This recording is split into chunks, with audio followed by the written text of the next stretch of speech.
you know your PT practice is probably losing thousands of dollars from simple front desk errors? And the worst part is, you probably have no idea it's happening. Let me share something that might shock you. For most of the new clients we bring on, the owner had absolutely no idea that thousands of dollars were being lost due to simple front desk errors. We're not talking about small amounts here. We're talking about significant revenue that could be making the difference between struggling to make payroll and having a thriving practice. I've spent years analyzing hundreds of PT practices, and I can tell you with absolute certainty, the average clinic that isn't working hard on this is losing anywhere from a few hundred to over $1,000 each month in these areas. And that's even if they've had some specific training and are trying to do this correctly. For those clinics without well-defined systems, it's often much greater. But here's what makes this even more frustrating. These days,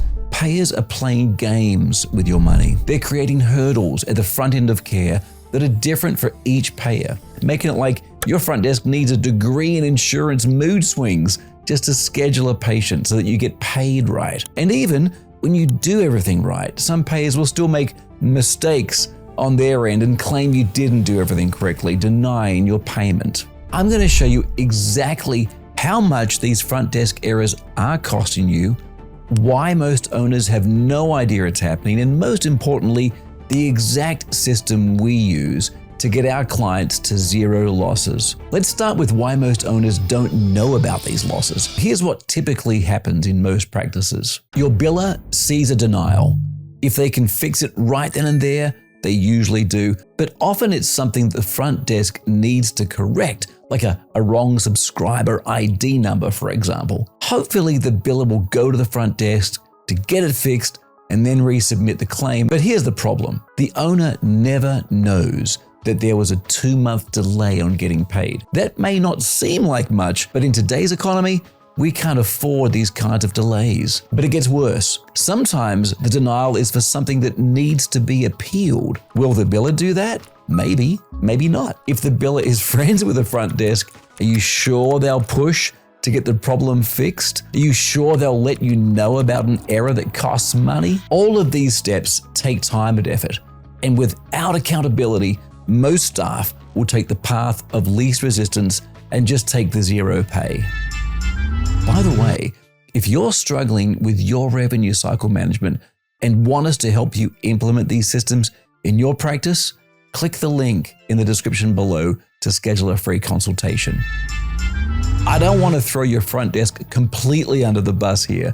What makes this a much bigger issue is the complexity of today's insurance verification process. For many payers, the patient's benefits aren't even accurate on their website or portal. Third-party services that some EMRs offer also not accurate. If you aren't absolutely sure, you have to make a phone call. And does your front desk really have time for a 20-minute call to get eligibility and benefits while patients are coming to the desk and the phone is ringing? Here's the solution. The only way to find out how much you're losing and fix it permanently. First, your biller needs to keep a detailed record of every denial or adjustment that isn't just the usual contractual adjustment. We recommend keeping a spreadsheet with a tab for each month. Ideally, the owner should look at all denials to ensure they're being tracked, though we know that's not always realistic long term. 2, your biller needs to determine if it's a valid denial. Sometimes the payer will deny payment for no good reason. That's not the front desk's fault, and the biller needs to fight those. For valid denials, note the exact cause on the spreadsheet. Wrong subscriber number, CPT codes not authorized, visits not approved, patient exceeded their annual max visit limit, different insurance from what was presented. The list can be long, but tracking it is crucial. These notes need to clearly indicate if the error results in a delay or actual lost revenue. At the end of each month, share this sheet with the owner and use it to train the front desk in avoiding these specific errors. You might even need to improve your systems to make it easier on the front desk. Here's a pro tip we found works wonders. Consider incentivizing the front desk to not make mistakes. Perhaps they earn a $200 bonus if there are 0 errors each month. The most important part of this process is holding people accountable and training and retraining on every single error. After implementing this system for 2 to 3 months, you'll learn a lot about the front desk part of your revenue cycle, and you'll be down to 0 or close to 0 errors. The key is consistency. Keep doing this every month. If you get lazy and stop doing it, I can guarantee those errors will start creeping back in. Let me wrap this up with something crucial. You simply can't afford to ignore these front desk errors anymore.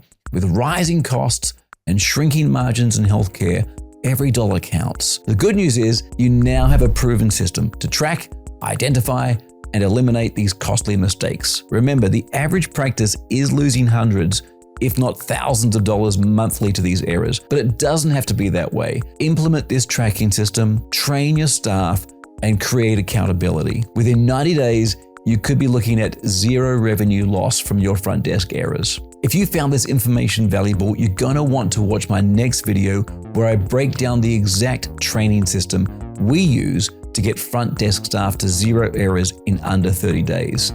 Click the video on screen now to learn more.